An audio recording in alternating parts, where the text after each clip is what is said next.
Hola gente de YouTube, bienvenidos a un nuevo video al canal. Yo soy Gusti y hoy es un día especial porque voy a cumplir la promesa que dije, y esta es la promesa. Voy a traer una nueva sesión en el canal. El contenido se va a tratar de que yo mismo voy a estar trayendo casos de asesinos seriales, casos de caníbales o alguna que otra vez casos de terror, no sé, no tengo programado todavía, pero algo se me viene a la mente. En el día de hoy vengo a traer un caso bastante particular que me llamó bastante la atención. Antes que nada quiero explicar que soy medio explicando, espero que me salga bien. Por ser mi primer caso, pónganse cómodos, apaguen la luz. Yo no puedo apagar la luz porque si no, no veo nada. Tengo todo acá en esta carpeta, la información para que entendamos bien este caso. Apagué la luz, subí los audífonos a tope para que entres en el ambiente de este caso y para que entiendas bien mis palabras. Y bueno, no me enrollo más y hoy vamos a comenzar con el caso de Albert Fish, o mejor conocido como el vampiro de Brooklyn.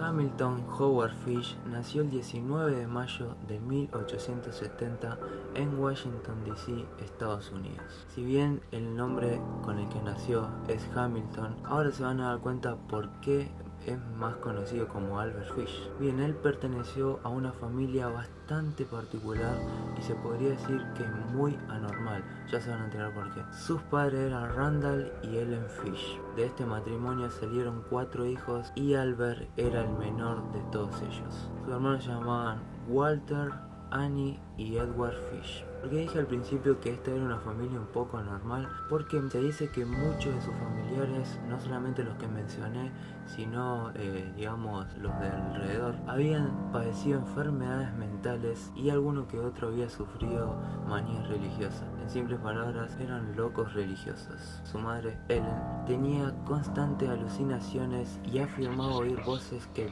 provenían de la calle.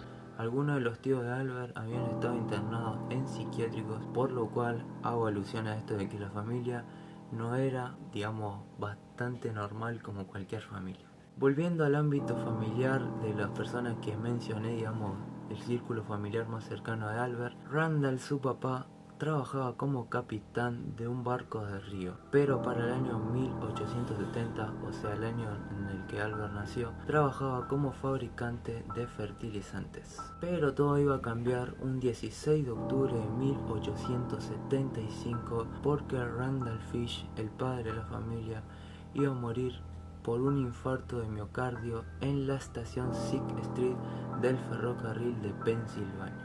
Haciendo una fácil cuenta, Albert Fish solamente tenía 5 años. Luego de este terrible acontecimiento, Ellen no podía mantener a la familia, por lo cual decide ingresar a sus hijos a centros de niños, o como mejor se conoce, orfanatos. Aquí es donde comenzaría realmente el caso de Albert Fish. Iba a pasar toda su infancia en este orfanato donde era golpeado y azotado frecuentemente. Lo extraño de todo esto es que Albert no huía de los golpes, no huía de las patadas y de todas las golpizas que le daban. Más bien, a él le encantaba que lo golpearan, que lo patearan. Digamos que sentía placer cuando le hacían todas estas cosas, a tal punto que él llegaba al orgasmo. Bueno, fue allí donde comenzaría sus tendencias masoquistas y ahí comenzaría el Albert psicópata. A todo esto, los demás huérfanos y digamos las autoridades, la gente que lo cuidaban, lo molestaban muchísimo a Albert, a tal punto de que le pusieron un apodo bastante particular. Lo llamaban Ham and Eggs, que en español significaría huevos con jamón. A Albert no le gustaba realmente este apodo, lo odiaba en simples palabras. Por lo cual, luego de una muerte de sus familiares, él tenía un familiar que se llamaba Albert. Entonces, al morir este familiar, Albert tomó posesión de ese nombre, como diciendo, bueno, el Albert de la familia ya murió, entonces ahora el Albert soy yo. Los informes de aquella época describían a Albert Fish como problemático y con tendencias imperiosas a padecer dolor. Él se infringía cortes, se golpeaba el cuerpo. Hay personas que dicen que coleccionaba recortes de diarios en los que hablaban de asesinos seriales, de caníbales, etc. Se podría decir que se sentía identificado con eso, lo de los caníbales. Para 1879, o sea 4 años después, él teniendo 9 años de edad, Ellen pudo conseguir un empleo en el gobierno, por lo cual pudo hacerse cargo de sus hijos y pudo tenerlos de vuelta a Albert, digamos, en la familia. Pero todo lo que había pasado a Albert le iba a traer consecuencias, iba a quedar, por así decir, traumado. En 1872, Albert Fish iba a comenzar a tener relaciones homosexuales con el hijo de un telegrafista que era unos años mayor que él. La juventud también llevó a Albert a prácticas como la urografia y la coprofagia.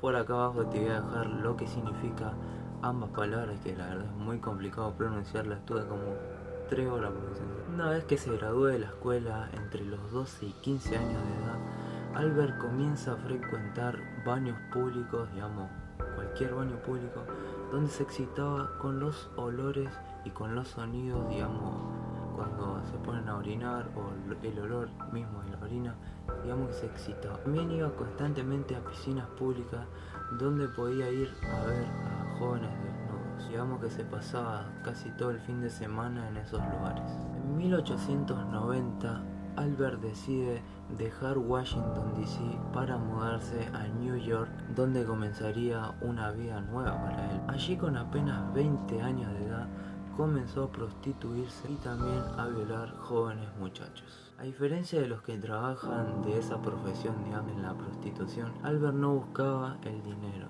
más bien buscaba, digamos, por así decir, una nueva experiencia en el ámbito sexual. En 1898 su madre Ellen le buscó una chica y armó un matrimonio para ayudarlo a Albert, digamos, a estabilizar su vida. La chica era 9 años menor que él. Y bueno, de este matrimonio nacieron 6 hijos: Albert, Anna, Gertrude, Eugene, John y Henry Fish. Aunque me suene extraño, Albert nunca, pero nunca abusó de sus hijos, ni tampoco los golpeó. Si bien su familia fue testigo de algunos comportamientos extraños de su padre Albert, él nunca llegó a cometer tales cosas horribles. En ese mismo año comenzó a trabajar como pintor de brocha gorda en casas particulares. Años después, Albert confirma que aprovechó todo ese tiempo para violar al menos 100 niños. Sí, como lo oyen. Violó a 100 niños que por lo general eran de 6 años para abajo. La mayoría eran varones. Fish en ese lapso también comenzó a ir muchísimo a los lugares de prostitución, pero no a practicar la prostitución, sino más bien para que las prostitutas lo azotaran y lo golpearan. En uno de esos encuentros con un amante masculino, tuvo una pequeña historia en la cual este hombre lo había llevado a un museo de cera, en donde Fish quedaría fascinado con la disección de un pene. Poco después desarrollaría un interés mórbido por la castración. Me adelanto un poco y digo que en 1910 Albert Fish estaba teniendo relaciones homosexuales con un hombre que era retardado mental. Luego de hacer todo eso, había procurado y había pensado castrar a este hombre. Lo ató y empezó a cortarle su miembro viril. Este hombre gritó de una forma tan grande que Albert se asustó y huyó de ahí, de ese lugar. Vuelvo un poco para atrás y digo que en 1903 Albert fue arrestado por malversación de fondos. Fue sentenciado a prisión y fue enviado a la cárcel estatal de Sing Sing. Ese tiempo le sirvió a Albert para reafirmar su orientación sexual, ya que durante ese lapso tuvo relaciones sexuales con algunos presos. Luego de su experiencia en la cárcel, Albert Fish fue liberado, pero se dice que un par de veces después fue detenido, y algunos de los motivos fueron robo, pagos con cheques sin fondos y envíos de cartas obscenas a las agencias matrimoniales. En enero de 1917 su esposa lo abandonaría, lo dejaría por John Strauss, o Strauss como se dice, un hombre hábil que abordó a la familia Fish. Seguido a este rechazo, Albert comenzó a volverse loco y afirmaba oír voces. Por ejemplo, en una ocasión se había envolvido en una alfombra y afirmaba seguir las instrucciones del apóstol San Juan. Según Albert Fish, su primer asesinato fue en 1910. Fue en la ciudad de Wilmington, en el estado de Delaware, y la víctima fue un niño con discapacidad mental llamado Thomas Beden. 9 años después de ese acontecimiento, Albert acuchilló a otro niño que también tenía discapacidad mental en Georgetown, Washington, D.C.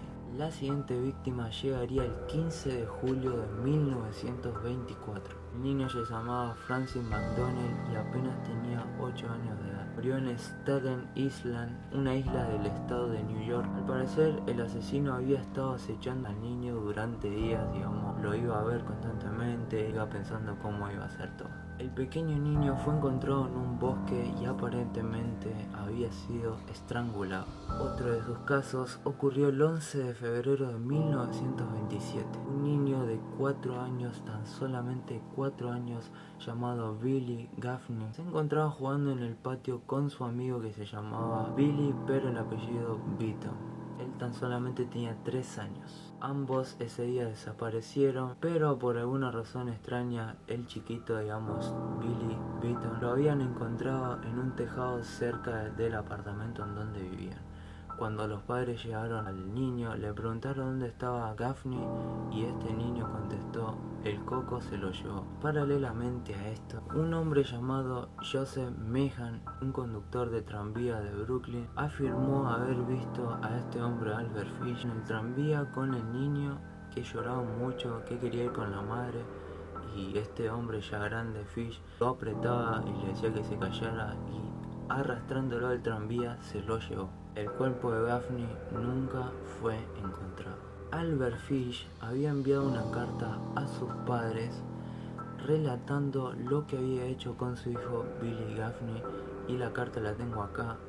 Albert tenía un montón de errores ortográficos, por lo cual se me va a dificultar un montón leer lo que hizo, pero bueno, voy a tratar de hacer todo lo posible, voy a leer específicamente todo lo que dice en esta carta. Lo llevé a los vertederos de Riker Avenue. Ahí hay una casa que permanece sola, no lejos de donde lo tomé. Llevé al chico allí. Lo despojé, desnudé y até sus manos y pies. Lo amordacé con un harapo sucio que recogí en el vertedero. Entonces quemé sus ropas, arrojé sus zapatos al vertedero, regresé y tomé el tranvía de 59 Street a las 2 de la tarde y caminé de ahí a casa. Al siguiente día, cerca de las 2 de la tarde, llevé herramientas, un muy buen látigo de 9 colas, casero, con mango corto. Corté uno de mis cinturones a la mitad. Corté esas mitades en 6 tiras de cerca de 8 pulgadas de largo. Azoté su trasero descubierto hasta que la sangre corrió en sus piernas.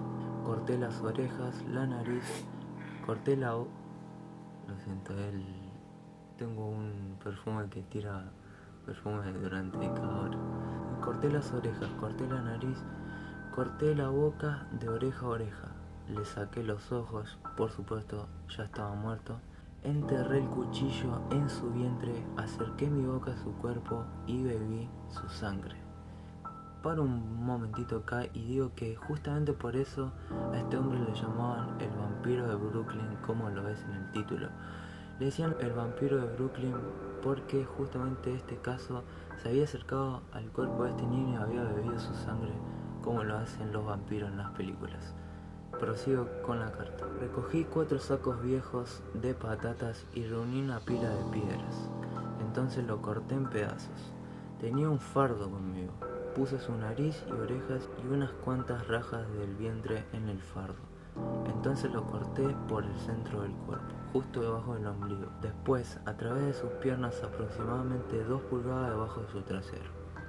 Puse esto en mi fardo con mucho papel. Le corté la cabeza, pies, brazos, manos y las piernas debajo de la rodilla. Coloqué todo esto dentro de los sacos pesados con piedra. Los até y lo arrojé en las fosas del agua fangosa que usted verá a lo largo del camino que va a Norwich. Regresé a casa con mi carne. Estuve frente al cuerpo que me gustaba, su pene y sus testículos, y un agradable y gordo trasero para asar en el horno y comer. Hice un estofado con sus orejas y nariz, pedazos de su cara y el vientre. Puse cebolla, zanahoria, nabos, apio, sal y pimienta. Estaban buenos. Entonces partí su trasero, corté su pene y testículos y los lavé primero. Puse tiras de tocino en cada nalga y las puse en el horno. Entonces escogí 4 cebollas y cuando la carne había asado cerca de un cuarto de hora, vertí un poco de agua para la salsa de la carne y puse las cebollas. A intervalos frecuentes rocié su trasero con una cuchara de madera. Así la carne sería agradable y jugosa. En cerca de 2 horas estaba buena y doradita, cocinada. Nunca comí algún pavo asado que tuviera la mitad del sabor de este dulce, gordo y pequeño trasero. Comí cada bocado de carne en cerca de 4 días. Su pequeño pene era dulce como la nuez, pero su testículo no pude masticarlo, los arrojé al inodoro. Bastante fuerte, bastante heavy esta carta. No puede ser lo que hizo este hombre con un pequeño niño que no pasaba los 10 años, por favor. Increíble lo que hizo.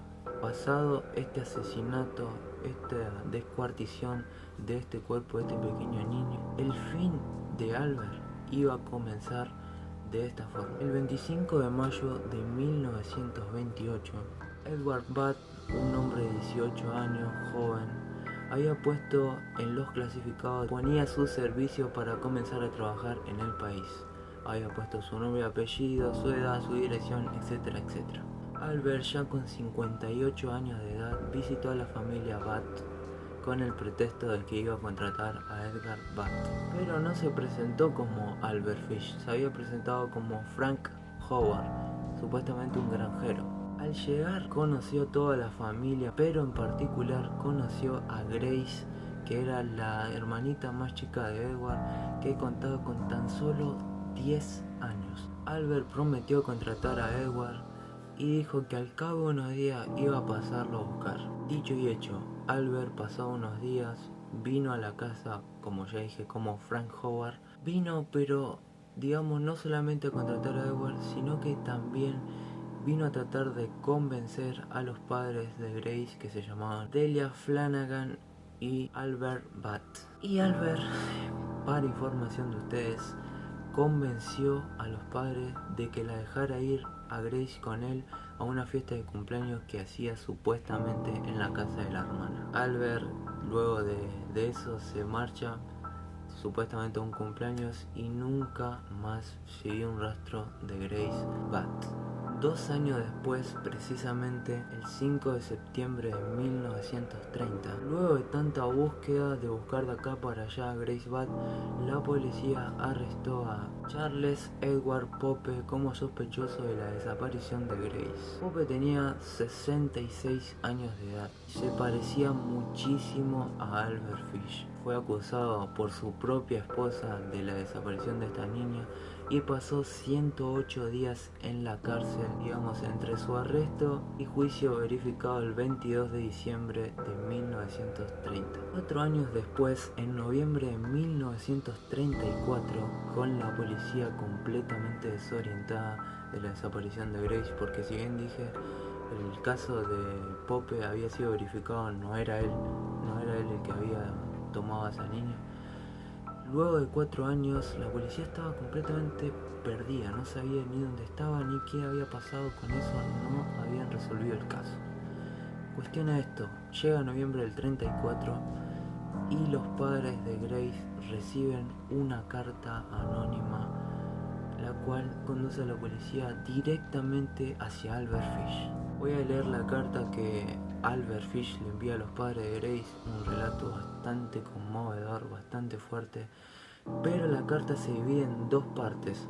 La primera parte, Albert se dirige a la madre y Albert le empieza a contar una historia de un amigo, un pequeño relato, un pequeño suceso, que el amigo se había ido de viaje a China en barco, se había bajado del barco no sé qué hacer, y cuando volvió al barco ya se había ido. En ese momento China estaba pasando por la hambruna más grande de su historia y no había para comer, entonces las personas asesinaban a niños de 14 para abajo, los cortaban y le vendían la carne de los niños. Cuestión, este amigo de Albert empezó a probar la carne, empezó a gustarle todo esto, lo que es el canibalismo.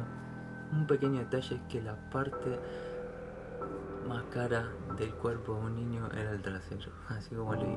Bueno, volviendo al tema, el hombre este le empieza a cantar lo que es el canibalismo. Bueno, vuelve a su ciudad natal y secuestra a dos niños, uno de 11 años y el otro de 7. Bueno, cuestión, los asesina a los dos y se los come a los dos en resumen. ¿Qué pasa con esto? ¿Por qué Albert cuenta esto en la primera parte? Porque ese amigo le contó a Albert lo que era comer carne humana y a Albert le fascinó y quiso intentarlo. ¿Y cómo lo iba a intentar? Con el cuerpito de Grace Butt. La carta, la segunda parte, dice así: el domingo 3 de junio de 1928, yo le visité en el 400W calle 15. Le llevé un pote de queso y fresa. Almorzamos. Grace se sentó en mi regazo y me besó. Decidí comérmela. Con el pretexto de llevarla a una fiesta, usted dijo que sí, que ella podría ir. La llevé a una casa vacía en Westchester que yo había escogido. Cuando llegamos le dije que se quedara afuera. Ella comenzó a recoger flores. Yo subí y me quité mis ropas. Yo sabía que si no lo hacía, las habría de manchar con su sangre. Cuando todo estuvo listo, me asomé a la ventana y la llamé. Entonces me oculté en un armario hasta que ella entrara a la habitación. Cuando ella me vio completamente desnudo, comenzó a llorar y trató de correr escaleras abajo. La atrapé y me dijo que se lo diría a su madre. La desnudé, pateó y rasguñó. La estrangulé y entonces la corté en pequeños pedazos para poder llevarme la carne a mi habitación. La cociné y comí. Cuán dulce y tierno fue su trasero asado en el horno. Me llevó 9 días comer su cuerpo entero. Estaba deliciosa, carnosa y jugosa. No la violé, aunque podría haberlo hecho, si lo hubiera deseado. Murió virgen. Y bueno, esta fue la segunda parte y el final de la carta. Muy heavy, muy fuerte. Pero volviendo a lo que estaba contando antes de leer la carta, la policía fue directamente hacia Albert Fish porque ya estaba identificado. El oficial William King, el que estaba encargado de toda la desaparición, digamos, el que estaba encargado de todo el caso de Grace Butt, fue directamente a su apartamento en donde vivía Albert. El oficial King lo esperó en la puerta de su habitación normalmente hasta que Albert llegó. Cuando Albert llegó, el oficial le dijo si lo podía acompañar a la comisaría, que era posible sospechoso de la desaparición de Grace. Bueno, en cuestión, Albert acepta. Cuando va bajando y llega a la puerta principal de ese apartamento, Albert saca 2 cuchillas y lo amenaza al oficial King. El oficial King no sé cómo hizo, pero lo desarmó y se lo llevó hasta casi de los pelos a la comisaría. Albert nunca negó el asesinato de Grace Butt. Más bien, lo que él afirmó es que no quería asesinar a Grace. Él quería llevar y asesinar a Edward Butt, que era el hermano mayor. Pero al ver a Grace, cambió de idea. El juicio de Albert Fish por el asesinato premeditado de Grace Butt comenzó el lunes 11 de marzo de 1935 en White Plains, New York. El juicio duró 10 días. Fish alegó locura y aseguró que solamente seguía instrucciones de Dios, que le ordenaba que matara a los niños. Numerosos psiquiatras trabajaron con Albert y todos llegaron a la conclusión, en simple palabra, que Albert era un demente. El jurado lo encontró cuerdo y culpable a Albert Fish y el juez Frederick Close ordenó directamente la ejecución. Bueno, luego de su sentencia, que Albert ya sabía que iba a morir sí o sí, fue ahí exactamente donde confesó el asesinato de Francis McDonald, que ya lo había contado anteriormente. Fish llegó a prisión en marzo de 1935 y fue ejecutado en la silla eléctrica el 16 de enero de 1936 en la correccional de Sing Sing. Se informa que entró a la cámara de ejecución a las 11:06 de la noche y fue declarado muerto en tan solamente 3 minutos. Luego de su muerte, Fish fue sepultado en el cementerio de Sing Sing. Pero antes de la electrocución, Fish había dicho que la muerte era la experiencia suprema de su vida. Y justo antes de que accionaran el interruptor para que toda la electricidad le llegara al cuerpo, Fish aclaró lo siguiente: no sé aún por qué estoy aquí, pero sí sé una cosa: la pesadilla se acabó para siempre. Y bueno chicos, este fue el caso del día de hoy, la verdad muy impactante, muy fuerte, muy heavy. La verdad que cuando lo vi me llevó mucha intriga. Estuve un montón de días estudiándome este caso y la verdad que es un buen comienzo para esta nueva etapa, esta nueva sesión o este nuevo contenido que subo al canal. Si te gustó este video, como digo siempre, dale like, comenta qué te pareció este caso, compartilo a todos tus amigos para que sepan de este caso, para que se informen. Digamos, es un caso como cualquier otro, pero nunca está de más saber lo que pasó en nuestros antepasados. Y si sos nuevo, si estás viendo este video por primera vez, suscríbete al canal, que es completamente gratis. Activa la campanita para que YouTube te notifique cuando subo video nuevo, contenido nuevo u otro caso. Nada más chicos, gracias por llegar hasta aquí, gracias por ver, como digo siempre. Yo me despido y chao.